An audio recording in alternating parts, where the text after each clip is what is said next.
नमस्ते, कैसे हो आप सब। उम्मीद करती हूँ आप सब ठीक होंगे। तो चलिए शुरू करते हैं आज का वीडियो।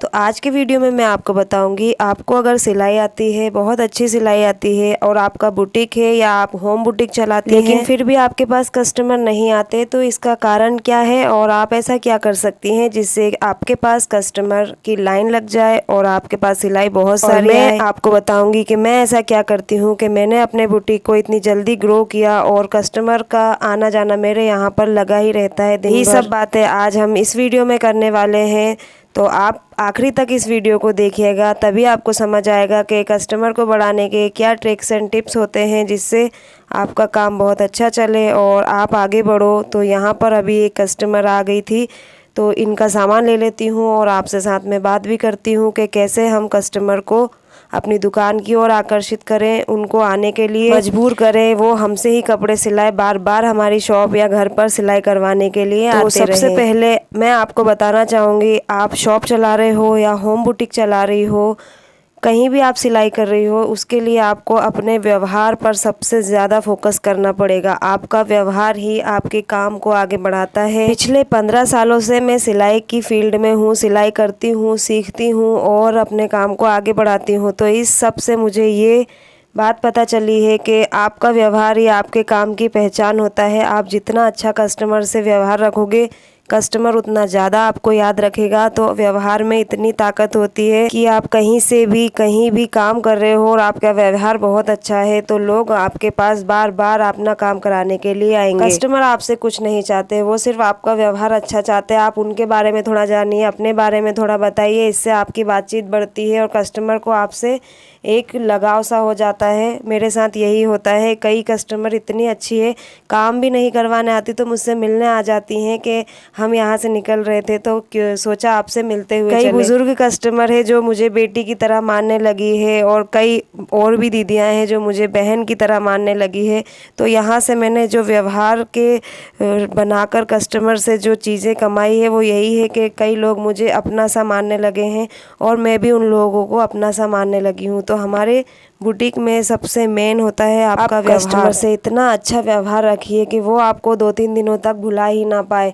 आप इतने अच्छे से उनसे बात करिए, उनके काम के बारे में उनको बताइए कि आप ऐसा नहीं ऐसा करवाइए तो ये ज़्यादा अच्छा लगेगा। अपनी राय उनको दीजिए, क्योंकि कई कस्टमर यही चाहते हैं, उनको कुछ समझ नहीं आता तो वो उम्मीद करते हैं कि हम उनको बताएं कि उनके कपड़े को किस तरह से सिला जाए जिससे वो और ज़्यादा अच्छा लगे। कई कस्टमर मेरे पास ऐसी आती हैं जो सिर्फ कपड़े दे जाती है और पूरा मेरे ऊपर छोड़ जाती हैं कि आप देख लेना, अपने हिसाब से सिल देना। और फिर मैं कोशिश करती हूँ कि मैं अपना बेस्ट दूँ, मैं बहुत अच्छा काम करके दूँ ताकि उनको मुझ पर यकीन हो और वो खुश भी हो जाए कि हाँ, मैंने इनके भरोसे काम छोड़ा था तो मेरा काम अच्छे से हो गया। तो यही सेटिस्फेक्शन हमें कस्टमर को देना है। व्यवहार इतना अच्छा रखिए कि इंसान आपको भुला ही ना पाए और आपके पास बार बार अपना काम कराने के लिए आता रहे। दूसरा है कि आप कोई भी शॉप चला रहे हैं, बुटीक हो या पार्लर हो या कोई भी जेंट्स शॉप हो, दुकानदार को सबसे ज़्यादा अपने दिमाग पर बर्फ़ रख के चलना है और ज़बान पर शक्कर रख के चलना है। कस्टमर चाहे कितना भी गुस्सा हो, हमें बिल्कुल नरमी से पेश आना है, ना कि वो जैसा गुस्सा हो रहा है सेम हमें भी वैसा ही करना है। अपने दिमाग को ठंडा रख के उनसे बात करें, क्योंकि हमें उनको बार बार हमारे यहाँ बुलाना है, उन्हीं से हमारी दुकान चलती है। चाहे छोटा कस्टमर हो चाहे बड़ा कस्टमर हो, हमें पता है कि कस्टमर भगवान का रूप होता है। तो 1 मिनट के लिए आप सोचिए कि भगवान हमें डांट रहे हैं और हमें उन्हें जवाब नहीं देना है। इससे क्या होगा, कस्टमर को खुद ही पछतावा होगा कि हमने कुछ ज़्यादा ही बोल दिया है। मेरे साथ कई बार ऐसा हुआ है, कई कस्टमर गुस्से में कुछ भी बोल जाती है, बाद में फिर सॉरी भी बोलती है कि सॉरी दीदी, हमने आपको ज़्यादा ही सुना दिया, लेकिन हमारा ऐसा कोई मतलब नहीं था ज़्यादा बोलने का। तो ऐसा कई बार होता है मेरे साथ। मैं कस्टमर कितना भी गुस्सा हो जाए, लेकिन मैं अपने चेहरे पर हंसी रखती ही हूँ।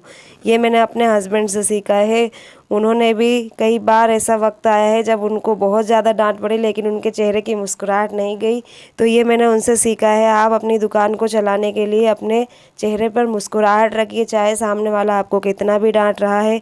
थोड़ा सा अपने गुस्से पर कंट्रोल रखिए और कस्टमर की बात को सुन लीजिए, ताकि उसको ये रहे कि हाँ, ये मुझसे ज़्यादा नहीं बोली। अगर ऐसा होता है कि आप उनसे ज़्यादा बोल जाओ तो वो और ज़्यादा भड़क जाएगी और फिर वो दोबारा आपकी दुकान पर आएगी भी नहीं और फिर 2-4 कस्टमर को और भी नहीं आने देगी कि वो इतनी बुरी है, बहुत ज़्यादा मुंह चलाती है, वहाँ मत जाना। तो ऐसा अक्सर होता है। और अपनी ज़बान को इतना मीठा रखिए कि कस्टमर आपकी बातों में उलझकर आपसे काम करवा ले।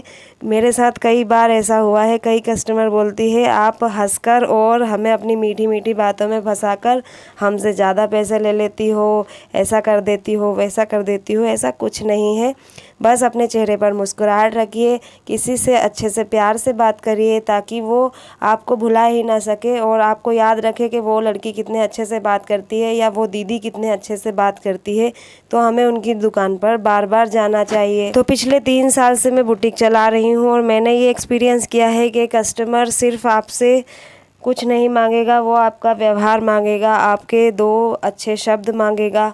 इसी के भरोसे आपकी दुकान चल रही है, मेरी भी इसी के भरोसे चल रही है।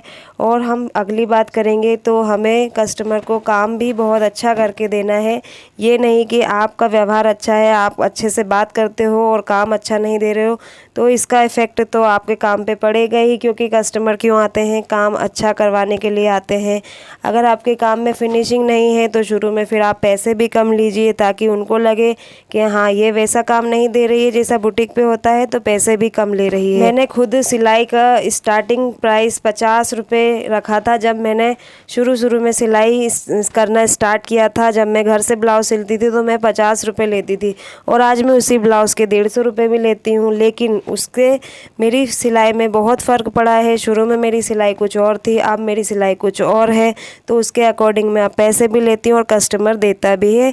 150 से 200 भी ले लेती हूँ, 250 भी ले लेती हूँ। जैसा ब्लाउज़ होता है वैसे मैं पैसे लेती हूँ। शुरू में काम भले ही धीरे करिए लेकिन फिनिशिंग से करिए ताकि कस्टमर को पसंद आए और वो 2 लोगों को जब बोले कि हाँ ये मैंने वहाँ से सिलवाया है और बहुत अच्छा ब्लाउज सिलती है, तो उससे आपका प्रचार बढ़ेगा, आपकी बुटीक का नाम बढ़ेगा और आपके पास कस्टमर का आना जाना बना रहेगा। क्योंकि एक ही कस्टमर अगर किसी दूसरे से बोल दे और वो दूसरा तीसरे से, तो इस चेन से हमारी बुटीक पर कस्टमर की कभी कमी ही नहीं आएगी। तो ये आपको ध्यान रखना है, काम अच्छा करके दीजिए।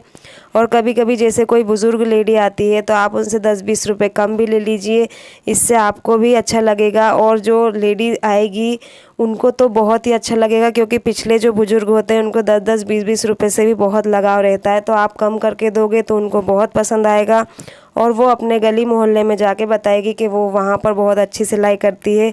वो ये नहीं बताएगी कि उसने मुझसे कम पैसे लिए, लेकिन वो आपकी तारीफ़ दूसरों के सामने बहुत अच्छे से कर देगी, जिससे आपकी दुकान का प्रचार प्रसार हो जाएगा और आपको खर्च करने की भी ज़रूरत नहीं पड़ेगी। तो ऐसे छोटी छोटी चीज़ें आपको करते रहना चाहिए।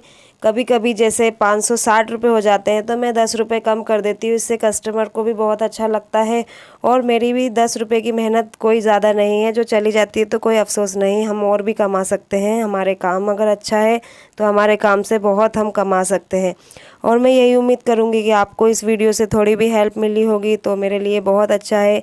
आपका काम बहुत अच्छा चले, आप भी अपने काम में बहुत आगे बढ़ो, यही मेरी दुआ है सबके लिए, सब बहनों के लिए जो घर से काम करती है, बुटीक चलाती है। अगर वीडियो पसंद आया तो एक लाइक ज़रूर कीजिएगा और इसी तरह की और भी वीडियोस के लिए मेरे चैनल को सब्सक्राइब भी कर लीजिए। Bye bye.